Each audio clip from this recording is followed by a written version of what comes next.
شہلا بہت مدت کے بعد ہمارے ساتھ کسی مہم میں شرکت کے لیے جا رہی تھی، اور اگرچہ صحیح معنوں میں اسے مہم کا نام بھی نہیں دیا جا سکتا تھا، کیونکہ نازو کو برعزاء و رغبت اور صحیح سلامت ہسپتال سے ہائی جیک کر لانے میں مار دھاڑ اور قتل و خون ریزی کا امکان نظر نہیں آتا تھا۔ جب شہلا نے نرس کا لباس پہنا تو سب سے زیادہ محسن کے دل پر اثر ہوا۔ دل چاہتا ہے اسی وقت بیمار ہو کے یہیں لمبا لیٹ جاؤں، اس نے نہایت رومانٹک آہ بھر کے کہا۔ لیٹ جا، نرس صرف تیمارداری کر سکتی ہے، میں نے کہا۔ علاج تو میں ہی کروں گا نا، اور میرا طریقہ علاج ایسا ہے کہ آئندہ ہونے والے امراض بھی بھاگ جاتے ہیں، مریض کو میں بھاگنے نہیں دیتا۔ اچھے عیسیٰ ہو، مریضوں کا خیال اچھا ہے، غالب نے کہا۔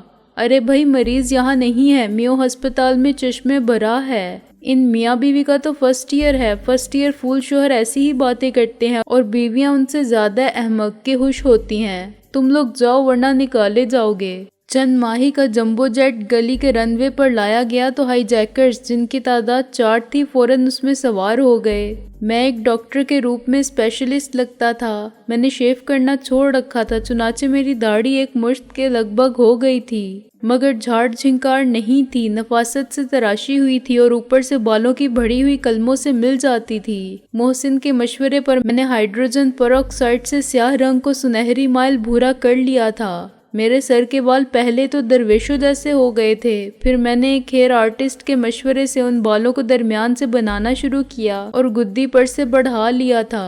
روانگی سے چند لمحے پہلے میں نے آنکھوں میں نیلے رنگ کے کانٹیکٹ لینس لگائے تو بقول مرزا غالب کے میں ملعون فرنگی نظر آنے لگا۔ گاؤن اور گلے میں اسٹیتھوسکوپ ڈال کر میرے لیے میو ہسپتال کے سینکڑوں جونیئر اور سینئر ڈاکٹروں کی بھیڑ میں شامل ہو جانا کوئی مسئلہ نہیں تھا، خصوصاً اس حالت میں کہ ایک مکمل نرس مکمل ساز و سامان کے ساتھ ہمراہ ہو۔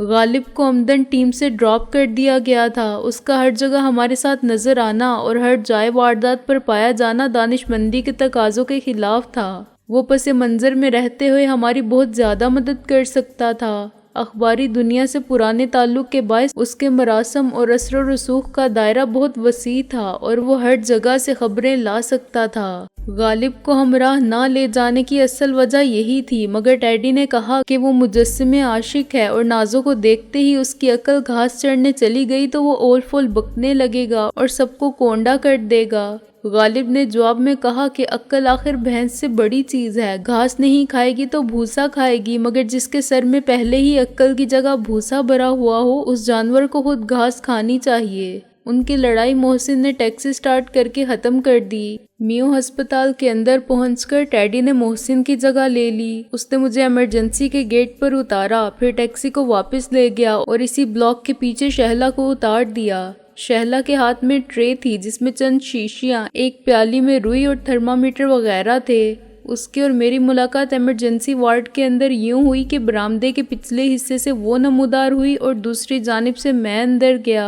وہ دائیں جانب مڑی اور میں بائیں جانب مڑا، تقریباً ایک ہی جگہ ہم ساتھ ہو گئے، اس طرح کہ کسی کو احساس تک نہیں ہو سکا، حالانکہ وہاں ایمرجنسی کیس آ رہے تھے۔ ان کے ساتھ پولیس والے اور لواحقین جمع تھے، ڈاکٹرز، نرسیں اور وارڈ بوائے، سب کا اجتماع تھا، لیکن سب کی مصروفیت اور انہماک کا یا افراتفری کا یہ عالم تھا کہ کسی کو کسی کی طرف دیکھنے کی نہ فرصت تھی اور نہ ضرورت۔ ماتحت نرسوں کی طرح شہلا مجھ سے 2 قدم پیچھے رہی اور میں ڈاکٹروں کسی شان بے نیازی سے کسی کی طرف نظر اٹھا کے دیکھے بغیر چلتا گیا۔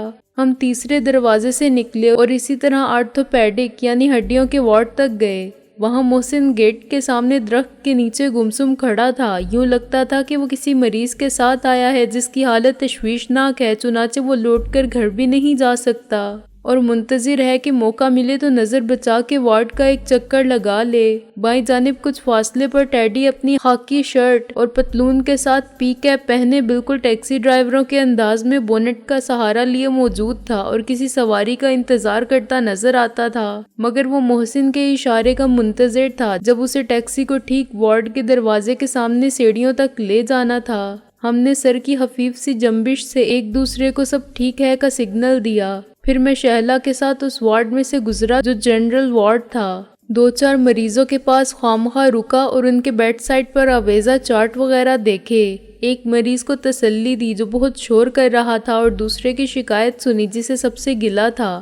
نرسوں سے ڈاکٹروں تک اور ناقص دواؤں سے خرابیے تک دیر تک۔ اس وارڈ سے نکلتے ہی سیمی پرائیویٹ وارڈ شروع ہو گئے جہاں ایک کمرے میں 2 مریض رکھے جاتے تھے۔ میں نے پورے اعتماد کے ساتھ 7 نمبر کمرے کا دروازہ کھولا اور اندر داخل ہو گیا۔ اس وقت کوئی ڈاکٹر پہلے سے موجود ہوتا تو میں اپنی ایک جھلک دکھاتا اور سوری کہہ کر دروازہ پھر بند کر دیتا۔ دوسرا ڈاکٹر یہی سمجھتا کہ میں غلطی سے 7 نمبر میں داخل ہونے والا تھا، لیکن اندر نازو کے علاوہ صرف ایک عورت تھی جو غالباً کسی حادثے کا شکار ہوئی تھی۔ اس کی ٹوٹی ہوئی ٹانگ پر پلاسٹر تھا اور یہ ٹانگ چھت سے معلق سپرنگ والے ہینگر میں یوں رکھ دی گئی تھی کہ اسے خفیف سا جھٹکا بھی نہ لگے۔ نازو بستر پر بیٹھی ہوئی تھی۔ ایک لمحے کے لیے اس نے نرس اور ڈاکٹر کے آنے پر بیزاری کے رد عمل کا اظہار کیا۔ دوسرے لمحے میں اس نے شہلا کو پہچان لیا۔ اس کے لبوں پر ایک مسرت خیز مسکراہٹ نمودار ہوئی اور اس نے مجھے غور سے دیکھا۔ کمرے کے باہر دروازے پر بیٹھے ہوئے پولیس کے ASI نے ہم پر سرسری نگاہ ڈالی اور پھر اخبار دیکھنے لگا۔ اس کے لیے ایک ڈاکٹر کا کسی نرس کے ساتھ آنا کوئی غیر معمولی بات نہیں تھی اور یہ پوچھنا بھی ضروری نہیں تھا کہ ہم 2 میں سے کس مریض کے چیک اپ کے لیے آئے ہیں۔ دوسری زخمی عورت نے آنکھیں کھول کے مجھے دیکھا اور کراہنے لگی۔ ڈاکٹر صاحب، بڑی تکلیف ہے ٹانگ میں، کمر تختہ ہو گئی ہے، اوپر سے کوئی پوچھنے والا نہیں، گھنٹی دبا دبا کے میری انگلیاں درد کرنے لگتی ہیں، کوئی پانی پلانے بھی نہیں آتا۔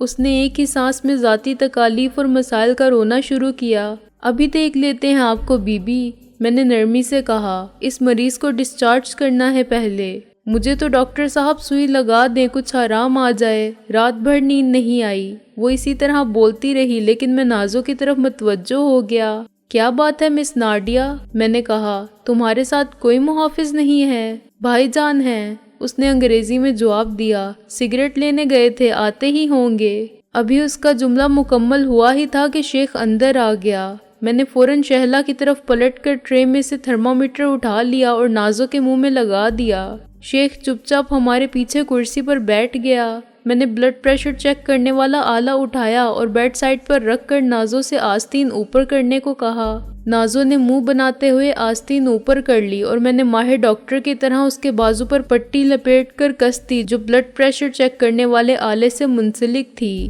پھر میں نے ربڑ کے غبارے کو ہاتھ سے دبا کے ہوا بھرنا شروع کی اور پارے کو اس آلے کی نالی میں چڑھتا دیکھتا رہا۔ ایک خاص بلندی تک پہنچ جانے کے بعد پارا نیچے آنے لگا اور میں نے ہوا کو تھوڑا تھوڑا کر کے نکالتے ہوئے نظر بلڈ پریشر کی ریڈنگ پر رکھی۔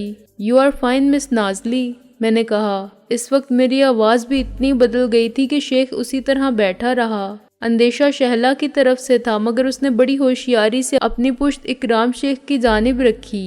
"یار، یہ تو میں آپ لوگوں سے پہلے بھی کہتی تھی", نازلی نے کہا۔ "آپ کے کہنے اور ہمارے کہنے میں فرق ہے", میں نے کہا۔ "فیصلہ کرنا ڈاکٹر کا کام ہوتا ہے۔ ابھی آپ کو کمزوری ہے، بلڈ پریشر 70/110 ہے جو 80/120 ہونا چاہیے۔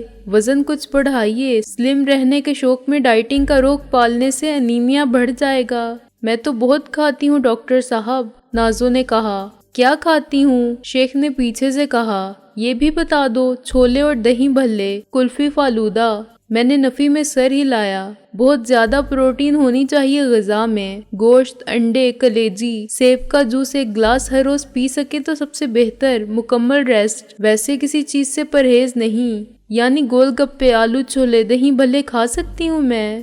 نازو نے مسرت سے کہا۔ "ہاں، مگر دیکھیے یہ خوراک نہیں ہے، زبان کا چٹخارا ہے", میں نے کہا۔ "دوائیں کیا ہیں؟" میں نے میز پر رکھی ہوئی دواؤں پر ایک نظر ڈالی اور پھر چارٹ پر۔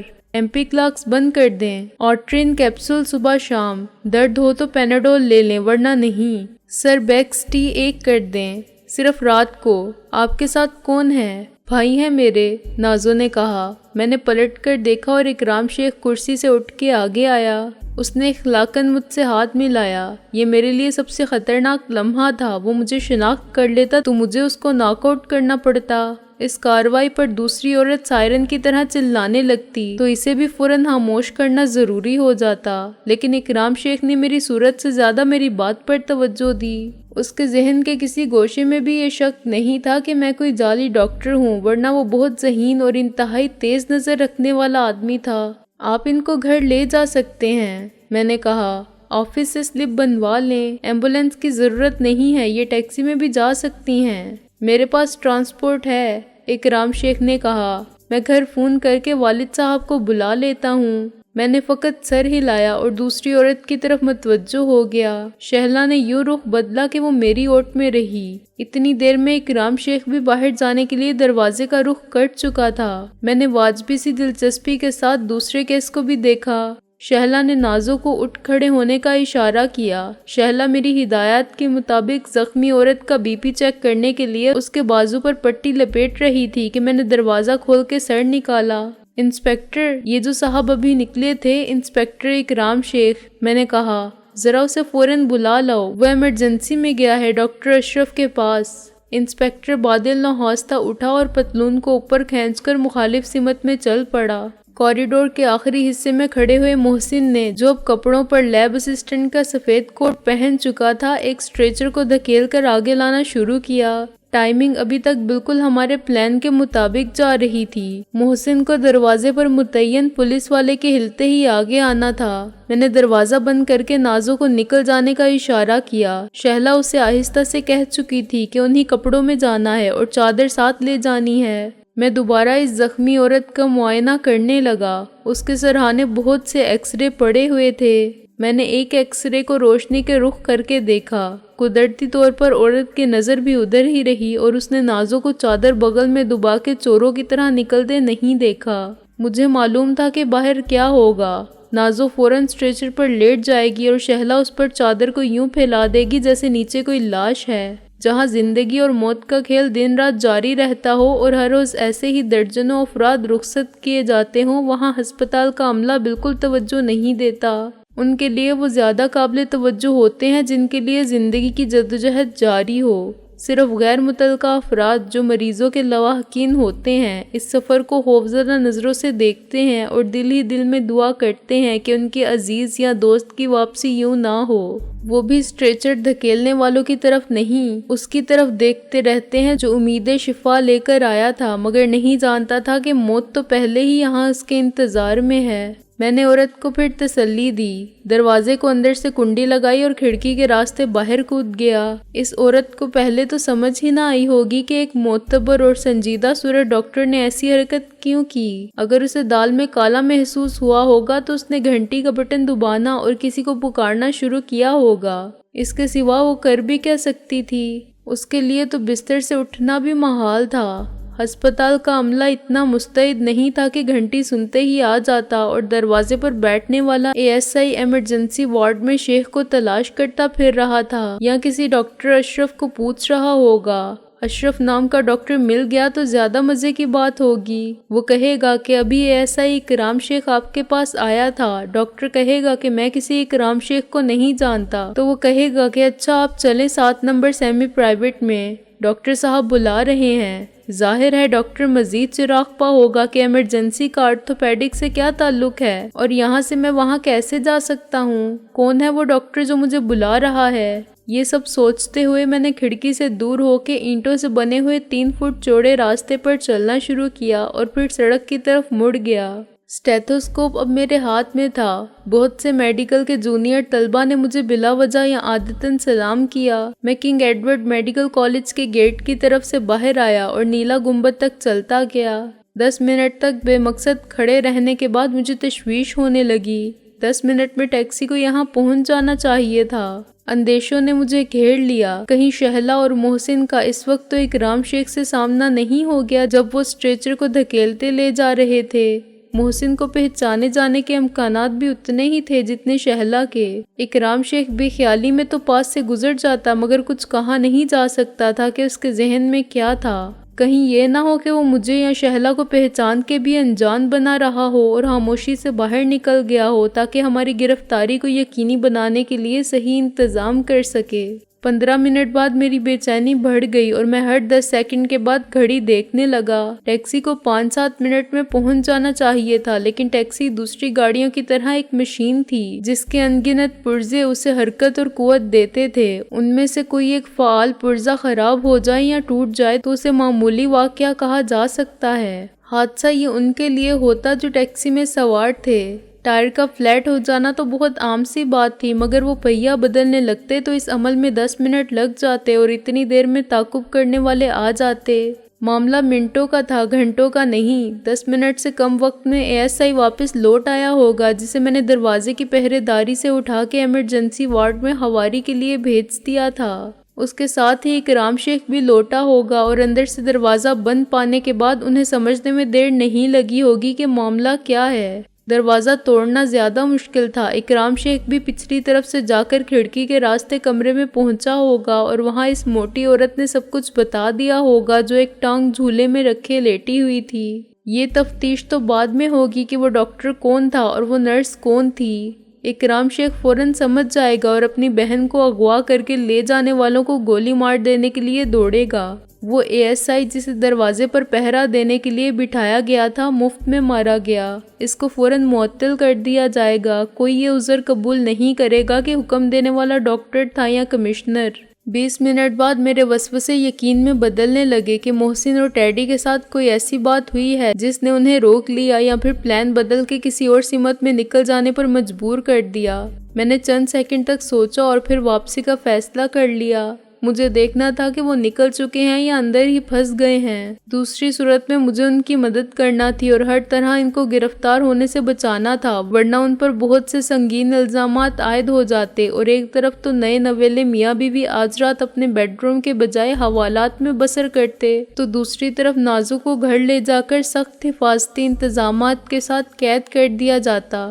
واپس جاتے ہوئے مجھے یہ خیال بھی آیا کہ اس بار نازو پکڑی گئی تو والدین اس کے پاگل پن کا روایتی علاج کریں گے، یعنی اسے فوراً بیاہ کر اپنے گھر سے اس بلا کو نکالنے میں ذرا بھی دیر نہیں کریں گے، جس کی وجہ سے ان کی ناک کٹنے کا شدید خطرہ پیدا ہو گیا تھا۔ ٹیکسی وہاں نہیں تھی جہاں میں نے اسے آخری بار دیکھا تھا۔ میں اندر کی سڑکوں سے واقف تھا۔ ٹیکسی اگر اس راستے سے نہیں آ سکتی تھی جدھر سے میں آیا تھا تو یہ ہو سکتا تھا کہ دوسری طرف کے راستے سے نکل گئی ہو۔ ابھی میں کینٹین کے پیچھے پہنچا ہی تھا کہ میں نے ٹیکسی کو زمین پر بیٹھا ہوا دیکھ لیا۔ اس کے دونوں پچھلے ٹائر برسٹ ہو کر فلیٹ ہو چکے تھے اور غالباً ٹیکسی بے قابو ہو کر ایک درخت کے تنے سے ٹکرا گئی تھی۔ ٹیکسی کے چاروں دروازے کھلے ہوئے تھے اور اندر کوئی نہیں تھا۔ باہر 10 گز کے فاصلے پر کچھ لوگ ایک حلقہ بنائے کھڑے ہوئے تھے اور ٹیکسی کے پاس 2 مسلح پولیس مین کھڑے سب کو دفع ہو جانے کی تلقین کر رہے تھے، لیکن تجسس کے مارے ہوئے تماشا دیکھنے والے زیادہ مستقل مزاج تھے اور وہیں جمع تھے۔ یہ صورتحال دیکھ کر میرا دل ڈوبنے لگا۔ نازو کو بحفاظت نکالنے کا منصوبہ ناکام ہو گیا تھا اور مجھے معلوم نہیں تھا کہ حضرات و خواتین پر کیا بیتی۔ اگر میں اس مجمع عام میں پہنچ کر براہ راست سوال کرتا کہ جب قافلہ لٹا تو مسافر کہاں گئے، تو ایک ڈاکٹر نظر آنے والے کے لیے بہت نامناسب بات ہوتی۔ براہ راست پولیس سے بھی کچھ پوچھنے میں خطرہ تھا، چنانچہ میں چند قدم کے فاصلے پر کھڑے ہوئے طلبہ کے ایک گروپ کی طرف بڑھا۔ گروپ میں 2 طالب علم، ایک ہاتھ سے دلکش نقوش والی نرس اور ایک واجبی صورت والی طلبہ شامل تھی۔ یہ کیا ہوا ہے یہاں؟ میں نے آواز کو باروب بنا کے انگریزی میں کہا اور اپنے پیچھے اشارہ کیا۔ فلمی ڈرامہ، ایک طالب علم نے ہنس کر کہا۔ ڈز ڈز، مار دھاڑ، بہت دلچسپ سین تھا۔ ایک مریضہ کو کچھ لوگ اغوا کر کے لے جا رہے تھے، دوسرے نے سنجیدگی سے کہا۔ وہ ہسپتال کے کپڑوں میں تھی۔ پھر ایک پولیس کے آدمی نے ان کا راستہ روک لیا۔ وہ اسکوٹر پر آیا تھا، ان سب کے ہاتھوں میں کولڈ ڈرنک کی بوتلیں تھیں اور اس نے اسکوٹر کو بالکل ٹیکسی کے سامنے لٹا دیا تھا۔ ٹیکسی اس کے اوپر سے گزر جاتی، پہلے والے طالب علم نے کہا، لیکن وہ بہت پھرتیلا تھا، اسکوٹر کو بالکل ٹیکسی کے سامنے گرا کے وہ خود جمپ لگا گیا، دوسرے نے کہا۔ ٹیکسی ڈرائیور نے اس کے باوجود ٹیکسی نکال کر لے جانے کی کوشش کی۔ اسکوٹر والے نے 2 فائر کیے اور ٹائر پھاڑ دیے۔ وہ بھی پولیس والا تو نہیں لگتا تھا، نرس نے نیل پالش پر غور کرتے ہوئے کہا۔ سب پولیس والے وردی میں نہیں ہوتے۔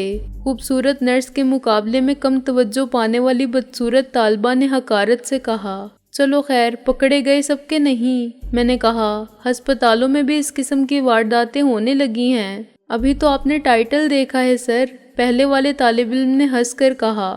اصل فلم تو بعد میں شروع ہوئی۔ ٹیکسی کے درخت سے ٹکراتے ہی آپ کو پئیں گے؟ نو پلیز، میں نے کہا۔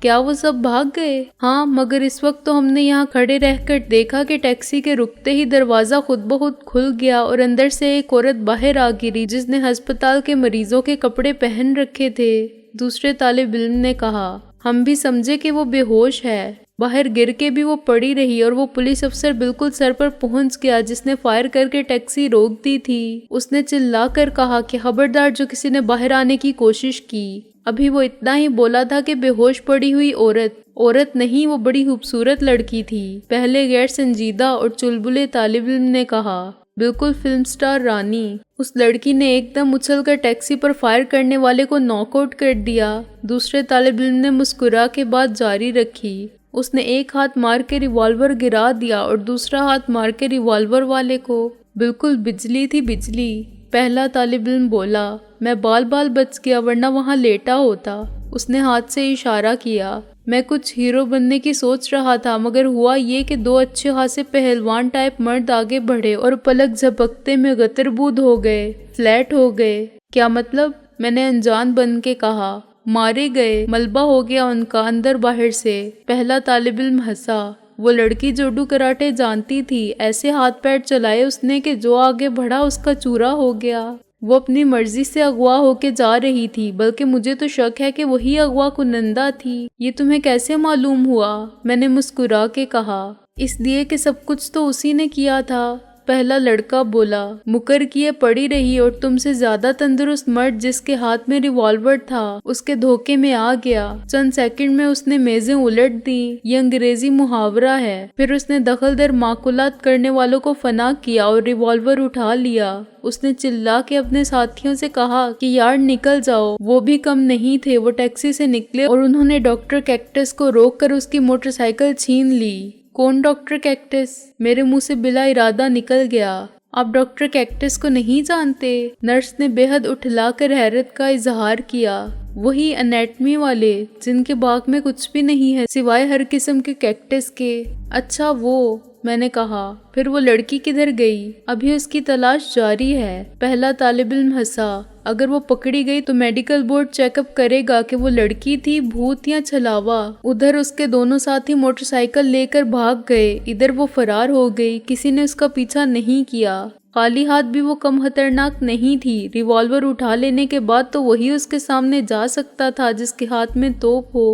ان کی گفتگو میں ابھی تک شہلا کا کوئی حوالہ نہیں آیا تھا۔ نازو نے ایک مرتبہ پھر اپنے بھائی کا راستہ روکنے کے لیے اس پر ہاتھ اٹھایا تھا۔ شیخ بعد میں اس دن کو روئے گا جب اس کے گھر والوں نے نازو کو جوڈو کراٹے کی تربیت حاصل کرنے کی اجازت دی تھی۔ نازو نے دلیل دی ہوگی کہ اپنے دفاع کے لیے اپنے ہاتھ پیر استعمال کرنے کا فن سب کو آنا چاہیے، خصوصاً لڑکیوں کو جن کو کمزور سمجھ کے اس معاشرے میں غلط قسم کے لوگ راستہ بھی نہیں چلنے دیتے۔ اب یہ دفاع کا فن اپنے ہی گھر والوں کے لیے مصیبت بن گیا تھا اور بڑے بھائی جو تھانے دار تھے مسلح ہونے کے باوجود پٹ گئے تھے۔ محسن اور ٹیڈی بھی موٹر سائیکل پر نکل بھاگے تھے۔ ان کے ساتھ شہلا ہوتی تو اس گروپ کے 4 افراد مجھے یہ بھی بتاتے کہ موٹر سائیکل پر دونوں مردوں کے ساتھ ایک نرس بھی فٹ ہو گئی تھی۔ وہ اس واردات کے عینی شاہد تھے اور اس وقت بھی یہیں کھڑے سردی کے موسم میں ٹھنڈی کوکا کولا پی رہے تھے جب یہ واردات ہوئی۔ ایک نرس دوسری نرس کو یوں فرار ہوتا دیکھتی تو چپ نہ رہتی، مگر ان میں سے کسی نے شہلا کا ذکر تک نہیں کیا تھا۔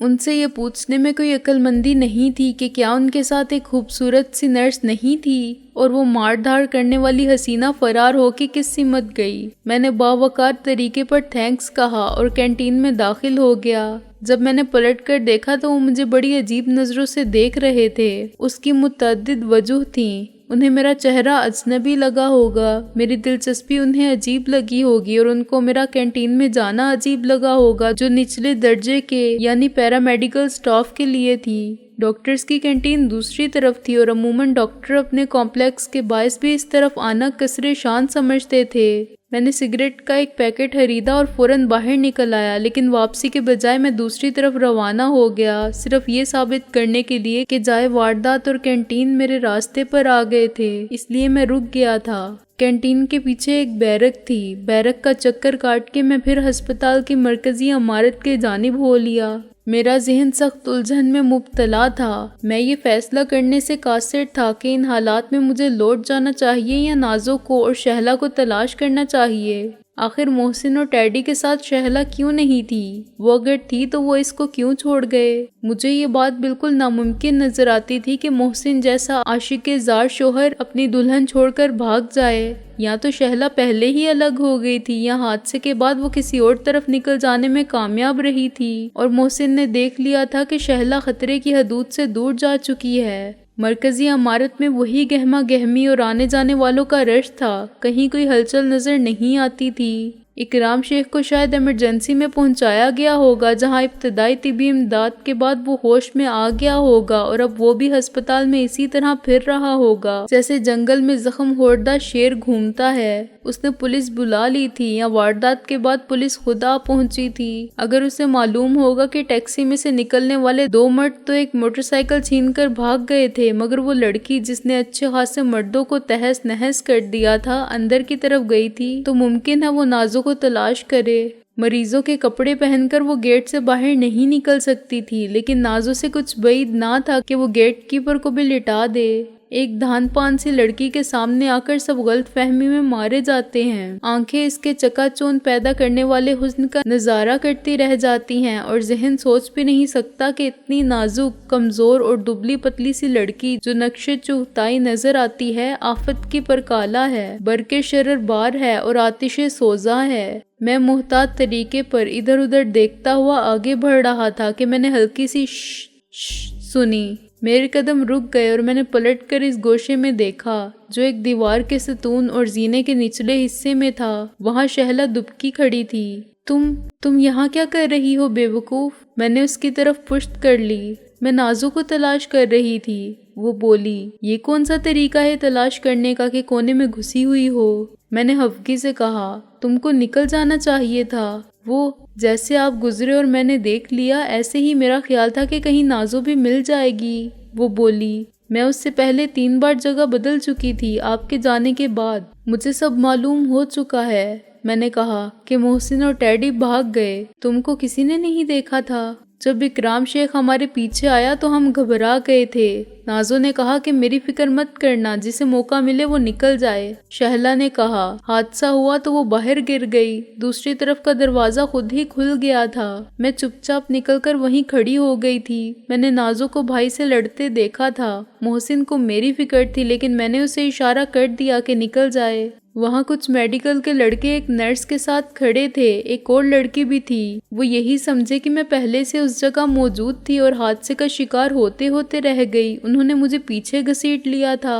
میں ان سے مل چکا ہوں، انہوں نے ہی مجھے سب بتایا تھا۔ لوگ بھی یہی سمجھے تھے کہ میں ادھر سے گزر رہی تھی، ادھر نرسوں کی ایک کینٹین ہے، شہلا بولی۔ میں اندر جا کے بیٹھ گئی تھی۔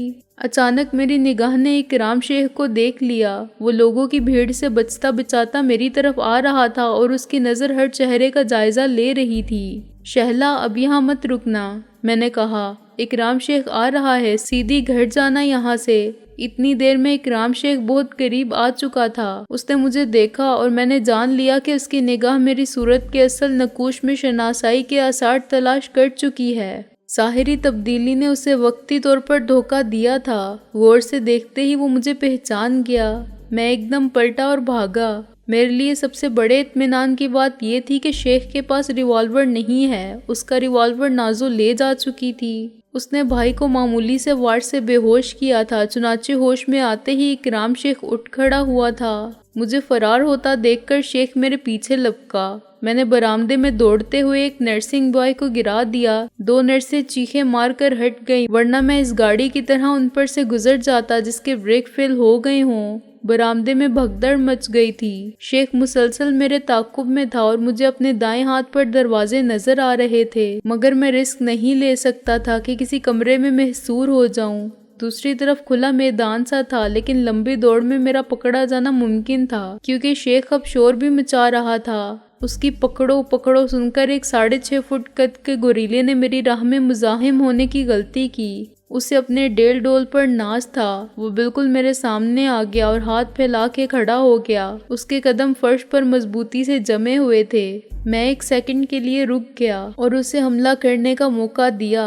اس نے اپنے بڑے بڑے ریچھ جیسے بازوؤں میں مجھے گھیرنے کے لیے جست لگائی اور میں نے ایک جھٹکے سے اس کے ہاتھ پیر پکڑ کر کھینچا۔ وہ زور میں آگے آیا تو اسے دوسرے ہاتھ سے اوپر اٹھایا اور سر سے گزار کے پیچھے پھینک دیا۔ وہ فرش پر دھماکے سے گرا اور گلا پھاڑ کے چلایا، ہائے رب جی! میرے پیچھے دوڑنے والے 2-4 جیالی اس رکاوٹ کے اچانک سامنے آ جانے سے منہ کے بل گرے۔ سامنے والوں نے ہائے رب جی کی فریاد سن کر عبرت پکڑی اور مجھے راستہ دے دیا، لیکن میں نے پلٹ کر دیکھا تو شیخ بدستور میرے تعاقب میں تھا۔ سکندر رک جاؤ، سکندر ورنہ میں گولی مار دوں گا، وہ چیخ کر بولا۔ تم بچ کر نہیں نکل سکتے سکندر بخت۔ اس کی دھمکی کا مجھ پر کیا اثر ہوتا، لیکن اس کی چالاکی نے مجھے قائل کیا۔ میرا نام بار بار لے کر وہ گواہ پیدا کر رہا تھا کہ جس شخص کا وہ تعاقب کر رہا تھا وہ سکندر بخت تھا۔ کل کو وہ ثابت کر سکے گا کہ ڈاکٹر کے بھیس میں نازو کو اغوا کرنے والا سکندر بخت ہی تھا اور اسی نے ہسپتال میں اتنی ہٹر بونگ مچائی تھی۔ اس کے اور میرے درمیان مشکل سے 20 قدم کا فاصلہ ہوگا۔ اس نے برآمدے کی دیوار کے ساتھ ایک خالی اسٹریچر دیکھا اور رک کر اسے زور سے پیچھے دھکا دیا۔ میرا نام استاد پیڈرو ہے ڈڈو، میں نے چیخ کر کہا۔ چودھری دلاور دا پٹھا ہاں میں۔ یہ بات ان سب نے سنی جو اکرام شیخ کے ساتھ ہو گئے تھے۔ لوگ یہ نہیں سوچتے کہ بھاگنے والا مجرم ہے یا اپنی جان بچا کے بھاگ رہا ہے، وہ پکڑنے والے کا ساتھ دینے لگتے ہیں۔ اکرام شیخ نے اسٹریچر کو تیزی سے اپنی طرف آتے دیکھا اور اپنی سپیڈ پر کنٹرول نہ کر سکا۔ وہ اسٹریچر سے ٹکرایا اور میں پلٹ کر بھاگا۔ میرے سامنے اوپر سے ایک لفٹ آ کر رکی اور اس میں سے 4 مرد دوڑتے باہر آئے۔ 2 آدمی آگے بڑھے ہی تھے کہ میں نے انہیں دھکا دیا اور وہ دور جا گرے۔ لفٹ مین نے منہ کھولا ہی تھا کہ میں نے اسے گھسیٹ لیا۔ میں نے ایک بار پھر دہرایا کہ میں کون ہوں اور دھمکی دی کہ کسی نے لفٹ میں قدم رکھا تو مارا جائے گا۔ اس کے باوجود اکرام شیخ عین اس وقت اندر پہنچ گیا جب لفٹ کا دروازہ بند ہو رہا تھا اور میں اسے 7ویں فلور تک لے جانے کے لیے بٹن دبا چکا تھا۔ دروازہ بند ہونے سے قبل ہی میں نے اکرام شیخ کو دبوچ کر دیوار سے لگا دیا۔ کیا چاہتے ہو تم آخر؟ میں نے غرا کے کہا۔ مجھے گرفتار کرنا؟ ایسا نہ تمہاری زندگی میں ہوگا اور نہ میری زندگی میں۔ تم مجھے صرف اتنا بتا دو کہ نازو کہاں ہے؟ اکرام شیخ خامتے ہوئے بولا۔ اسے میں نہیں لے گیا تھا، میں نے کہا۔ وہ محسن اور ٹیڈی کے ساتھ گئی تھی۔ لیکن اس گروہ کے سرغنہ تم ہو، یہ سارا پلان تمہارا تھا، تم اچھی طرح جانتے ہو۔ میں کمرے میں رہ گیا تھا، میں نے کہا۔ مجھے نہیں معلوم کہ باہر کیا ہوا۔ لوگوں نے نازو کو الگ فرار ہوتے دیکھا تھا۔